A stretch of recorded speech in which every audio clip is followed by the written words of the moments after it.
Hello बच्चों, मेरा नाम है देवांगी चौहान और आज हम नवोदय विद्यालय की एग्जाम की प्रिपरेशन के लिए जुड़े हैं और सेकंड मैथ्स में सेकंड चैप्टर में आज चलाऊंगी जिसका नाम है 4 fundamental operation on whole number. ठीक है, तो आगे बढ़ते हैं। तो फंडामेंटल ऑपरेशन, फंडामेंटल जो ऑपरेशन है वो बेसिकली 4 है, plus, minus, multiplication and division. ठीक है, प्लस माइनस मल्टीप्लीकेशन और डिवीजन। उसमें प्लस कैसे होता है, 3 + 2 = 5। माइनस कैसे होता है, 3 - 2। प्लस का मतलब होता है जोड़ना, माइनस का मतलब होता है निकालना। 3 - 2 = 1। मल्टीप्लाई में होता है 3 × 2। 3 को कितनी बार आपको लेना है, 2 बार, तो 3 × 2 = 6।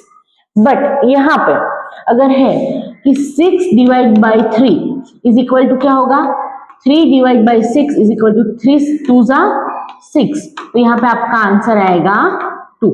ठीक है, तो ऐसी सारी चीजें होती है, प्लस माइनस मल्टीप्लिकेशन और डिवीजन। वो 4 फंडामेंटल आज हम सीखेंगे, जो उसकी थोड़ी मेथड्स है वो भी हम सीखेंगे। ठीक है, तो आगे बढ़ते हैं। हाँ, फर्स्ट है क्लोजर लॉ।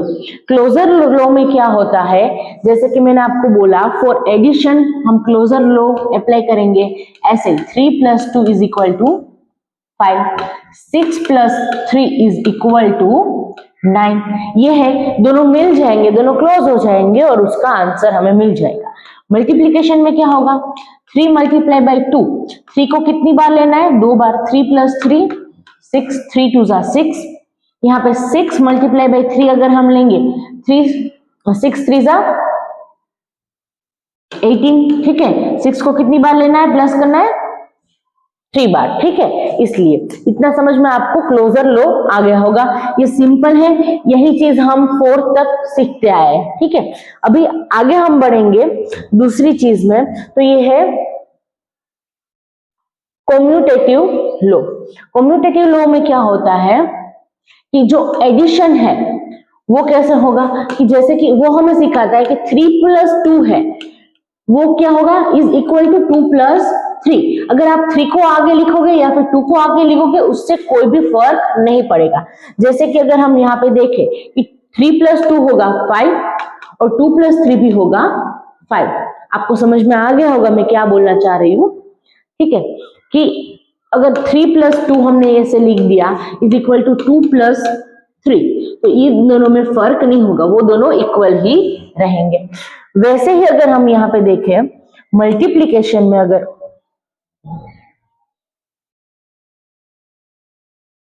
मल्टीप्लीकेशन में देखें कि 3 × 2 = 2 × 3। ये 3 पहले था, यहाँ पे पीछे चला गया, बट उनसे कोई अगर डिजिट चेंज होंगे मल्टीप्लीकेशन तो उससे कोई फर्क नहीं पड़ेगा। जैसे कि 3 × 2 = 6 होता है और 2 × 3 = भी 6 होता है। ये है हमारा कम्यूटेटिव लॉ। आगे हम बढ़ेंगे एसोसिएटिव लॉ। एसोसिएटिव लॉ में क्या होता है कि इसमें हम 3 से ज्यादा लेंगे, 3 + 2 + 1। ठीक है, तो हम इसको क्या लिखेंगे, ऐसे भी लिख सकते हैं, 3 + 2, उसमें ब्रैकेट की जगह हम लेंगे। ठीक है, तो पहले अगर हमने बोर्ड मास पढ़ा है आपने, तो पहले हमें क्या सोल्व करना पड़ेगा, ब्रैकेट को। ठीक है, तो 2 + 3 = 3 + 3 = 6। अभी यहाँ पे 3 + 2 क्या होगा, 5 + 1 = 6। तो ये भी आंसर जो है वो सेम ही रहेगा। ब्रैकेट अगर सारी जो चीजें हैं वो, अगर जो सारी चीजें हैं ना बेटा, वो क्या है, एक ही चीज कर रही है, एक ही फंडामेंटल एक्सप्रेशन कर रही है, मतलब अगर एडिशन ही हर जगह हो रहा है तो क्या होगा, जो हमारा आंसर है वो सेम ही रहेगा। ब्रैकेट अगर चेंज होगा तो कोई भी दिक्कत नहीं होगी। ठीक है, जैसे कि अगर हम यहाँ पे मल्टीप्लीकेशन में देख लें तो यहाँ पे क्या है, 3 × 2 ब्रैकेट × 4 =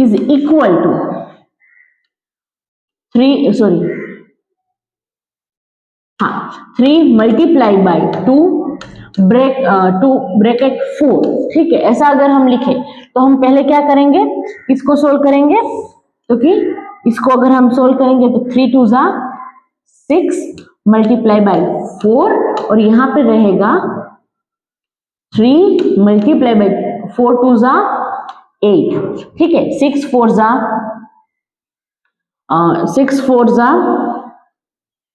24 और 3 8 जा भी 24, तो हमारा जो आंसर रहेगा वो सेम रहेगा। क्यों सेम रहेगा?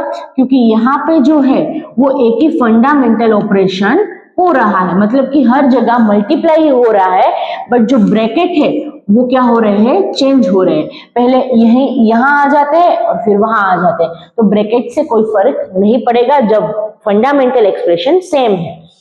अब हम पढ़ेंगे डिस्ट्रीब्यूटिव लो। डिस्ट्रीब्यूटिव लो में क्या है, यहाँ पे मैं एक एग्जांपल दे रही हूं कि यहाँ पे क्या है 2 मल्टीप्लाई में है ना, और यहाँ पे ब्रैकेट है और यहाँ फंडामेंटल जो एक्सप्रेशन है वो क्या है, सेम नहीं है।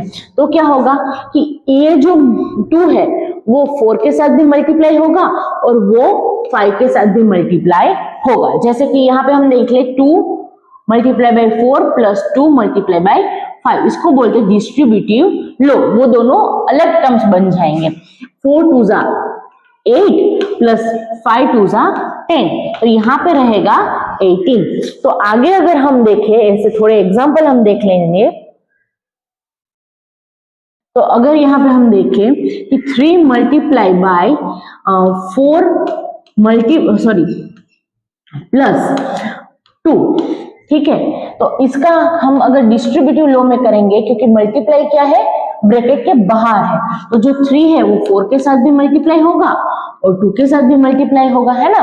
तो 3 4 जा ऐसे लिखेंगे 3 multiply by 4 plus 3 multiply by 2, तो 3 4 जा होगा 12 और 3 2 जा होगा 6, तो यहाँ पे आंसर आएगा 6 प्लस 2 मतलब 18। समझ में आ गया ये चीज? तो अभी हम आगे पढ़ेंगे प्रॉपर्टीज ऑफ जीरो। जीरो की प्रॉपर्टीज क्या होती है बेटा, ये बहुत ही इंपॉर्टेंट है, जीरो की प्रॉपर्टी और 1 की प्रॉपर्टी, ठीक है। ये तो अच्छे से देखना। When zero is added or subtract from any number, the result is number itself। जैसे कि मैं यहाँ पे आपको एक एग्जांपल देती हूँ एडिशन का, तो कि अगर मैं यहाँ पे बोलूं कि 3 प्लस 0, तो आंसर क्या आएगा, 3 प्लस 0। 3 में अगर 0 को मिला देंगे तो आंसर रहेगा 3, ठीक है। ये एडिशन का हो गया। और एक सब्ट्रैक्शन का दे देती हूँ कि 4 माइनस 0, अगर 4 में से हम कुछ नहीं निकालेंगे तो आंसर रहेगा 4। तो यहाँ पे बोलना यही चाह रहे हैं कि अगर आप 0 से किसी को ऐड करते हो और सब्ट्रैक्ट करते हो तो आंसर जो है वो आपका रिजल्ट जो है वो इट सेल्फ ही आएगा, कि जो यहाँ पे है वही आपका आंसर रहेगा। जिससे आप प्लस और माइनस 0 को कर रहे हो वो ही आपका आंसर आएगा। जैसे कि यहाँ पे 3 को प्लस हमने किया 0 से तो हमारा आंसर आ गया 3, और 4 को माइनस किया 0 से तो हमारा आंसर आ गया 4। तो ये दोनों सेम है ना, तो वही ये लोग कहना चाह रहे हैं, ठीक है। अभी product of any whole number and 0 is 0। जैसे कि 3 को अगर हम मल्टीप्लाई करेंगे 0 से तो आंसर आएगा 0। अगर 1040 को हम मल्टीप्लाई करेंगे 0 से तो आंसर आएगा 0। अगर कोई भी होल नंबर है उसको मल्टीप्लाई करेंगे हम 0 से तो हमारा आंसर आएगा 0। समझ में आया? अगर कोई भी ले लो, कोई भी मतलब कोई भी, जैसे कि मैंने यहाँ पे ले लिया 3525 मल्टीप्लाई बाई 0 तो आंसर रहेगा 0। अगर हम किसी भी चीज को अगर हम मल्टीप्लाई करते हैं 0 से तो आंसर रहेगा 0, ठीक है। ये आपको समझ में आ गया? अगर हम किसी भी होल नंबर को 0 से डिवाइड करते हैं, ठीक है, if we divide 0 by any whole number, अगर 0 को हम किसी भी होल नंबर से डिवाइड करेंगे, जैसे कि 4 डिवाइड बाय 0, तो हमारा आंसर जो रहेगा वो है 0। समझ में आ गया। फिर यहाँ पे अगर हम देख लें कि if power of any number, कोई भी नंबर है उसका पावर है 0, जैसे कि 5 का पावर 0, तो हमारा आंसर रहेगा 1। पावर का मतलब पता है ना बेटा, वो हम बोलते हैं ना, अगर 5 का पावर 2 है, 5 का पावर 2 है, तो हम क्या करेंगे 5 मल्टीप्लाई बाय 5, है ना, 5 मल्टीप्लाई बाय 5। तो अगर 5 का पावर 0 है तो आंसर रहेगा 1। ठीक है, इतना समझ में आ गया। अब आगे प्रॉपर्टीज ऑफ 1, प्रॉपर्टीज ऑफ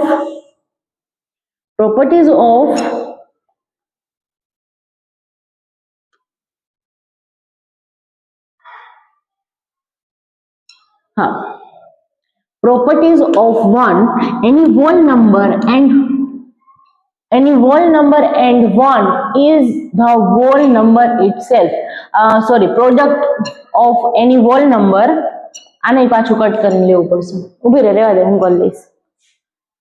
हाँ, product of any whole number and 1 is whole number itself। जैसे कि 5 मल्टीप्लाई बाई 1 करेंगे तो आंसर हमारा रहेगा 5।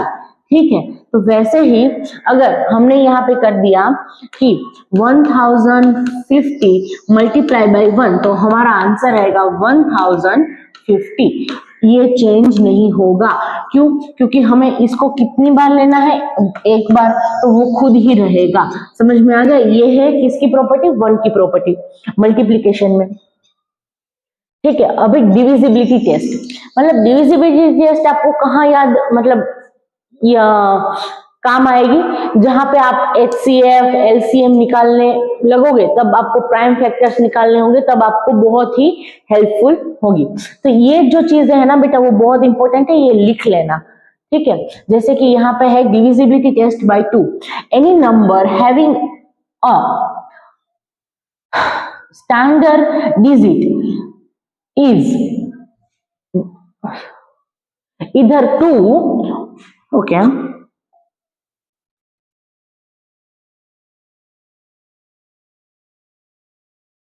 divisibility by test by 2, divisibility by 2, any number having last digit is either 2, 4, 6, 8 or 0 is divisible by 2।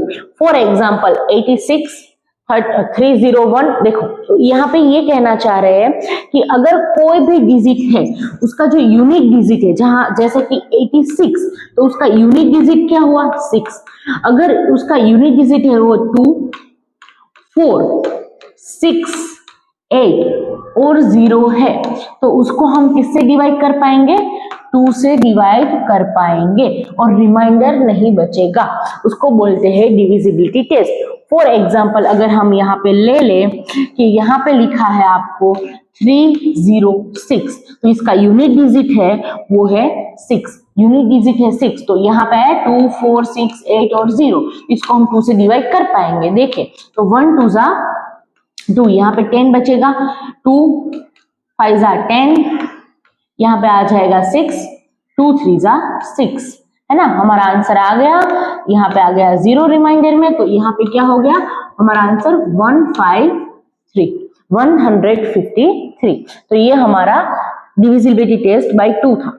अभी divisibility by 3, if any sum of the digit of the number is divisible by 3, तो number is also divisible by 3। अगर कोई भी यहाँ पे है, जैसे कि 3, 0 और 6, इन तीनों का हम प्लस करेंगे, ये जो पूरे डिजिट है उसका अगर हम प्लस करेंगे, जैसे कि 3 + 0 + 6, तो क्या होगा, 6 0 + 3 होगा 9। अगर 9 को हम डिवाइड कर पाएंगे 3 से, तो ये जो पूरे डिजिट है इसको भी हम क्या कर पाएंगे, डिवाइड 3 से। ठीक है, ये लोग कहना डिविजिबिलिटी टेस्ट कि ये की है। ठीक है, आगे डिविजिबिलिटी बाय 4,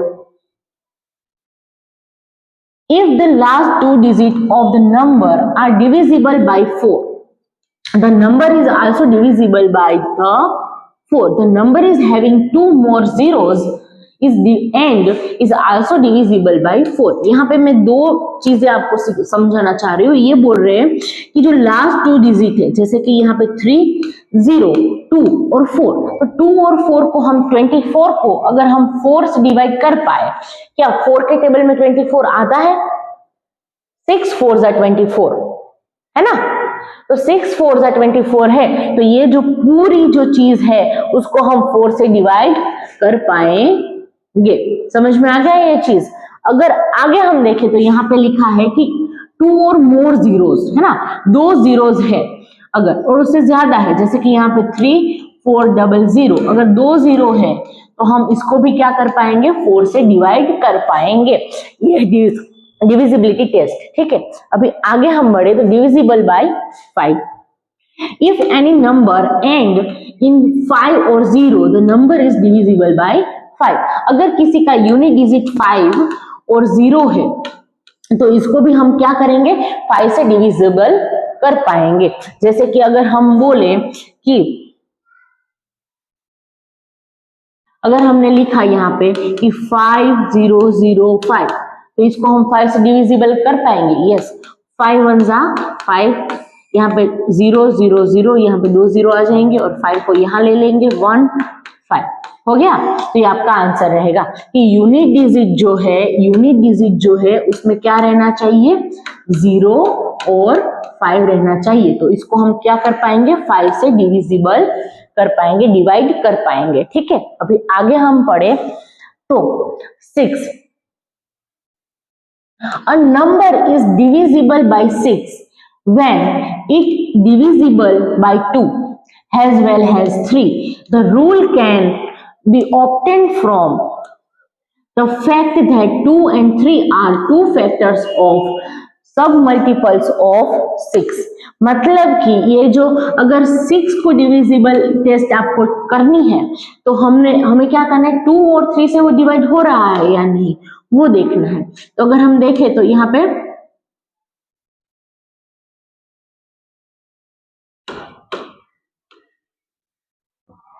ओके, तो यहाँ पे क्या है? 372, तो 2 से डिवाइड होगा। यस, क्यों होगा? क्योंकि उसके पीछे क्या है? 2 है। अभी 3 से डिवाइड होगा, वो कैसे देखेंगे? कि यहाँ पे 3 + 7 + 2 करेंगे, तो 3 + 7 क्या होगा? 10 10 + 2 12, तो 12 को 3 से डिवाइड कर पाएंगे तो कि यस, उससे भी कर पाएंगे। और यहाँ पर यूनिट डिजिट है वो 2 है, तो 2 से भी डिवाइड कर पाएंगे। तो ये जो पूरा है कि 372 को हम किससे डिवाइड कर पाएंगे? 6 से डिवाइड कर पाएंगे, है ना। समझ में आ गया होगा आपको। अभी आगे चलते हैं। तो divisibility by 8. If the last 3 digits of the number is divisible by 8, the number is also divisible by 8. Also, if the last 3 digits of the number are 0, the number is divisible by 8. यहाँ पे ये कहना चाह रहे हैं कि अगर आपका ये है ना, ये जो लास्ट 3 डिजिट है अगर उसको हम 8 से डिवाइड कर पाए, ये जो लास्ट 3 डिजिट को अगर हम 8 से डिवाइड कर पाए तो पूरे को हम 8 से डिवाइड कर पाएंगे। अगर लास्ट में 3 0 है तो भी हम क्या कर पाएंगे? 8 से डिवाइड कर पाएंगे, ठीक है। अभी आगे अगर हम बढ़े तो डिविजिबिलिटी टेस्ट बाय 9 और 10, ये दोनों पढ़ के हम आगे चलेंगे। आपको एक बहुत अच्छी चीज सिखाऊंगी। If the sum of the all digit of the number is divisible by 9, the number is also divisible by 9। अगर जैसे कि 3 में था, है ना, कि पूरे जो आपका डिजिट है उसके जो सम को अगर हम 9 से डिवाइड कर पाए तो उसको भी पूरे जो डिजिट है उसको भी हम 9 से डिवाइड कर पाएंगे। Divisibility bye 10, any number which and with a 0, अगर किसी का यूनिट डिजिट जो है वो 0 है तो उसको हम 10 से डिवाइड कर पाएंगे। जैसे कि यहाँ पे अगर हम देख लें कि 50 है, 50 तो उसका यूनिट डिजिट है वो 0 है, तो उसको 10 से डिवाइड हम कर पाएंगे। 10 5 15 हो गया ऐसे। अभी आगे डिविजिबिलिटी टेस्ट बाय 11, ये थोड़ा ट्रिकी है, तो इसको ध्यान से देखना। The sum of the digit odd and even place is equal by the number divisible by 11। जैसे कि ओड और इवन, मैं यहाँ पे दो चीजें को प्लस और माइनस में यूज करूंगी ताकि आपको समझ में आए। देखो ओड और इवन, ओड क्या होता है, इवन क्या होता है वो देखेंगे। पहले मैं ओड को मैं क्या करूंगी कि ब्लू पेन से करूंगी ताकि आपको अच्छे से दिखाई दे। जैसे कि ओड कौन से नंबर होते हैं वो पहले बताओ। ओड नंबर होते हैं 1, 3, है ना, और इवन नंबर क्या होते हैं 2, 4, है ना। वैसे तो यहाँ पे ये कौन सा है, ओड, ये भी ओड, ये भी ओड और ये भी ओड। तो हम क्या करेंगे 3 + 4 + 6 + 2, ठीक है। और वैसे ही अगर यहाँ पे हम देखेंगे 2, 5 और 8, वो क्या है इवन। तो 2, 5 + 8, अगर इन दोनों का जो है प्लस है वो सेम आएगा तो हम 11 से उसको डिवाइड कर पाएंगे। जैसे कि 3 + 4 7, 7 + 6 13, 13 + 2 15, ओके डन। यहाँ पे 2 + 5 7 + 8 15 हो गया। तो ये दोनों का जो है वो प्लस है वो सेम है, इसलिए हम इसको क्या, ये पूरे जो डिजिट है उसको हम 11 से डिविजिबल कर सकेंगे। आपको ऐसे भी क्वेश्चन आएंगे बेटा, तो अच्छे से ये ध्यान देना। फिर आगे इंपॉर्टेंट फॉर्मूला है बेटा, उस में जो होता है मतलब डिवीजन क्या होता है ना। तो यहाँ पे अगर हमने 5 ले लिया, यहाँ पे 36 ले लिया, तो 5 7 × 35, हमारा रिमाइंडर बचा 1। तो पहले मैं ये चीज बता दी दूं किसको क्या कहते हैं। ये जो 5 है उसको हम बोलेंगे डिवीजर। क्या बोलेंगे, डिवीजर, क्योंकि इससे क्या हो रहा है, डिवाइड हो रहा है। 36 है उसको बोलेंगे डिविडेंट, डिविडेंट, ठीक है। जो 7 है जो हमारा आंसर होगा उसको हम बोलेंगे कोशेंट,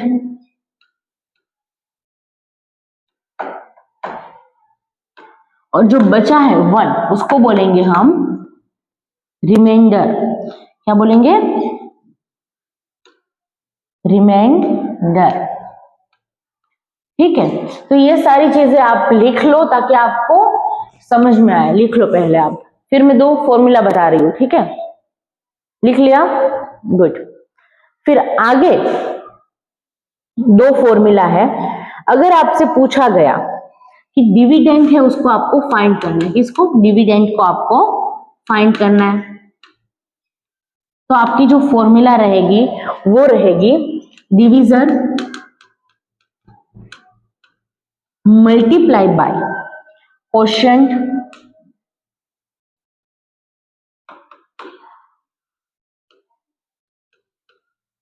प्लस रिमाइंडर। मैंने यहाँ पे इसलिए लिखा है क्योंकि यहाँ पे आ नहीं रहा था, ठीक है।